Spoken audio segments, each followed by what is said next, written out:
Many people today live miserable lives. They go through life unaware what's around them because of how much their mind is taken away by different things. Like technology, for example. It takes a lot of our focus and attention. And living this way, many people do not realize what's around them and why is it around them. Because if only they would spend some time thinking about it, they would come to a realization that many of the things they have can be gone in the moment. But normal people realize that something is precious, something that they have can be precious and important only when they lose it. Those people will take anything as granted up until they lose it, and only then they realize how much value that thing had. Already sounds sad? I have even worse message. It doesn't have to be about things, but it can be about people. We as humans these days, of course not all, but we live lives where you take everyone who's around you as granted, as he or she was always here, up until they're not here anymore. And only then you're able to realize how much you have missed and how much more you should have done. For example, to show more love to your mother. But there is a way to avoid it.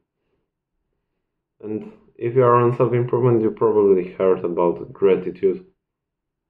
And you maybe even already implemented this part of mental well-being to your mind.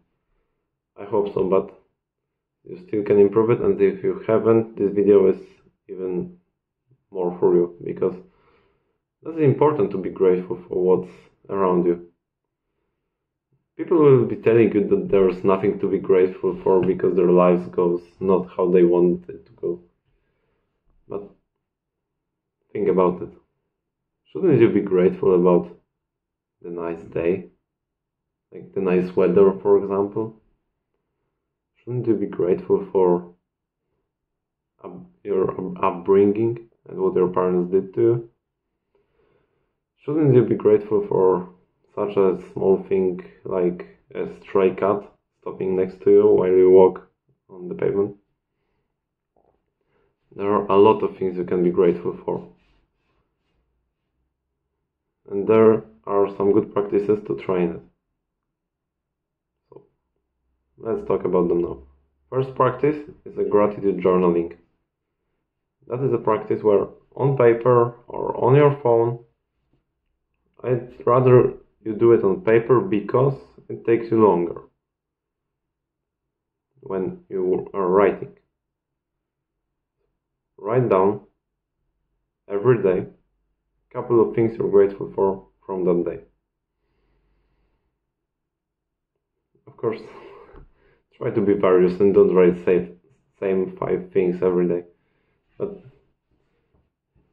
for example, let's do it today with me right now. I'll do it so you have some example.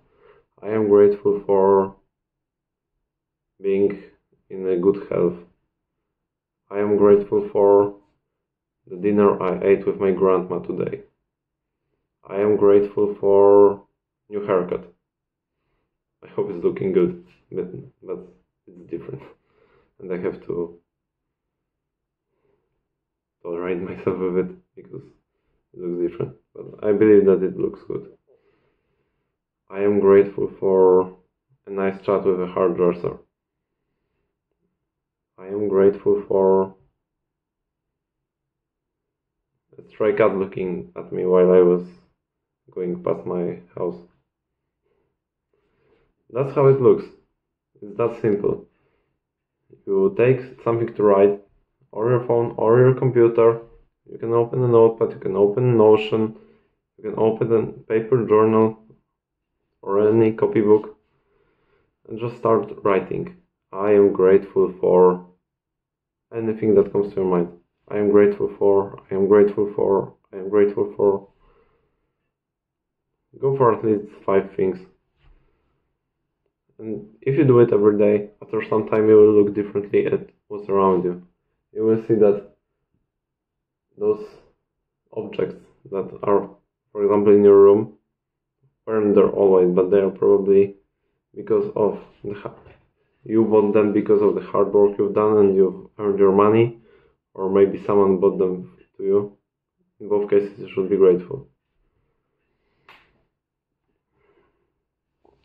Second practice, second thing you could do is a gratitude meditation. So when you are meditating, instead of focusing on your breath, take up one thing you're grateful for and analyze it for a minute or two before you pick the other one. So think about how grateful you are, why, to who you are grateful for. Just analyze the thought and stay.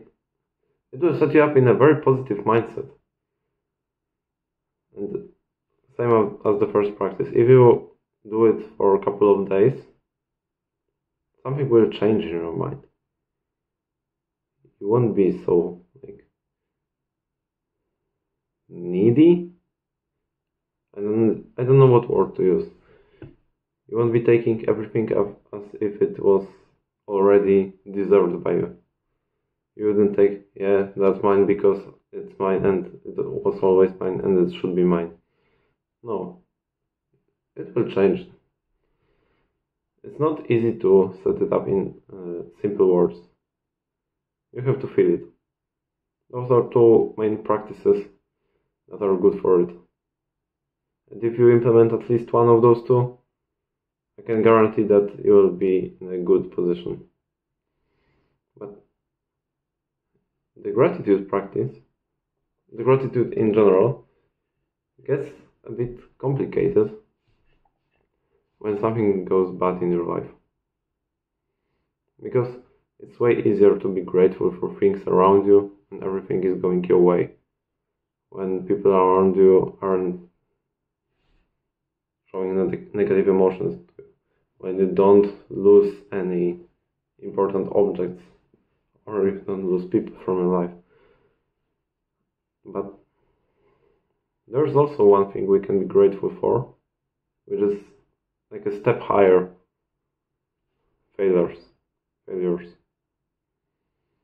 You can be grateful for your failures, because when we fail, especially in something that meant something for us, we tend to be so sad and angry at ourselves.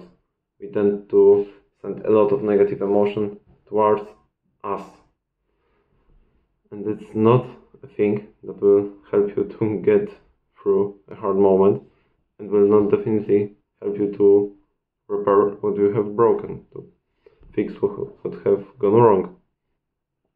If it can even be fixed, but if it can be fixed, there will be another occasion, there will be another challenge, another moment when you will be tested and may not fail.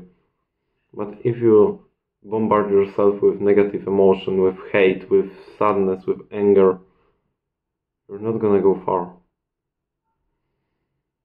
You can be grateful for your failures, because when you take those negative emotions and set up in more positive mindset that can fight this negativity, and you are in more balanced feeling towards that failure, you can see something different, a lesson.